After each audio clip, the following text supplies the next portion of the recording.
இந்த ஜூஸ் பண்ணுறதுக்கு ஒரு மிக்ஸி ஜாரில் நான் வந்து ஒரு 8 கேரட் வந்து இந்த மாதிரி ரவுண்டாக கட் பண்ணி வச்சுருக்கேன். அதை சேர்த்துக்கிறேன். அது கூடவே ஒரு கொத்தளவுக்கு நல்ல பெரிய பெரிய புதினா இலை சேர்த்துக்கிறேன். அண்ட் 1/4 கப் அளவுக்கு சர்க்கரை சேர்த்துக்கிறேன். நீங்கள் உங்கள் இனிப்புக்கு தக்கனது கூட்டவோ குறைக்கவோ செஞ்சுக்கலாம். இப்போ இது எல்லாத்தையுமே வந்துட்டு ஃபஸ்ட்டு வந்து எல்லாத்தையும் ஒன்றா கலந்துங்க, இந்த மாதிரி குலுக்கிட்டு அதுக்கப்புறம் மிக்சியில் பல்ஸ் மோட் இருக்கும் இல்லையா, அதை வச்சு நல்லா பல்ஸ் பண்ணி எடுத்துக்கலாம். பல்ஸ் பண்ணதுக்கப்புறம் பார்த்திங்கன்னா எல்லாமே நல்லா பொடி ஆகிடுச்சு. இப்போ இதில் வந்துட்டு ஐஸ் வாட்டர் சேர்த்துக்கிறேன். நான் இந்த ஜூஸ்க்கு வந்துட்டு மொத்தமாக 4 கப் அளவுக்கு ஐஸ் வாட்டர் சேர்த்துருக்கேன். தண்ணி சேர்த்துட்டு நல்லா ஸ்மூத்தாக பிளெண்ட் பண்ணிக்கலாம். சரி, இப்போ ஜூஸ் வந்து நல்லா தண்ணி ஊற்றி அரைச்சிட்டு வந்துட்டேன். இப்போ இதை ஒரு ஸ்ட்ரெயினரில் போட்டு சுத்தமாக ஃபில்ட்ரு பண்ணிக்கலாம்.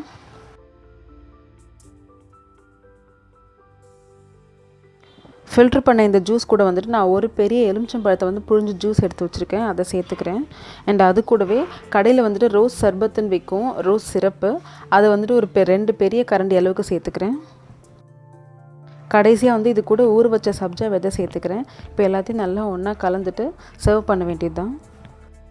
நான் இதில் ஐஸ் வாட்டர் சேர்த்ததுனால ஜூஸ் ஜில்லுன்னு தான் இருக்கும். சப்போஸ் நீங்கள் நார்மல் வாட்டரில் பண்ணிங்கனாக்கா ஃப்ரிட்ஜில் வச்சு நல்லா சில்லுன்னு சர்வ் பண்ணுங்கள். இந்த சம்மர் டைமுக்கு ஏற்ற மாதிரி நல்ல கூலிங்கான ஒரு ஜூஸ் இது. இதில் வந்துட்டு நீங்கள் இன்னும் மின்ட்டு, லெமன் அண்ட் ரோஸ் சிரப்லாம் சேர்த்துருக்கீங்க. இது வந்துட்டு இன்னும் உங்களுக்கு ரொம்ப குளிர்ச்சியாக இருக்கும். நீங்கள் குடித்த உடனே ஒரு கூலிங்கான ஒரு ஃபீல் இருக்கும் உங்களுக்கு. ஸோ கண்டிப்பாக ட்ரை பண்ணி பாருங்கள். தேங்க்ஸ் ஃபார் வாட்சிங்.